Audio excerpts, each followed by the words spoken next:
કડવા પાટીદાર સમાજના કુળદેવી અને જગતજનની મા ઉમિયાના પ્રાગટ્ય સ્થાન ઊંઝામાં વૈશાખી પૂર્ણિમાના અવસરે ભક્તિ અને શ્રદ્ધાનું ઘોડાપૂર ઉમટી પડ્યું હતું। મા ઉમિયાની ભવ્ય અને દિવ્ય નગર યાત્રામાં લાખો શ્રદ્ધાળુઓ જોડાયા હતા।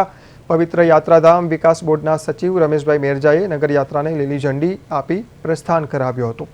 સવારે મંદિર સંકુલમાં વૈદિક મંત્રોચ્ચાર અને વિશેષ પૂજા બાદ મા ઉમિયા રથમાં બિરાજમાન થઈ નગરચર્યાએ નીકળ્યા હતા।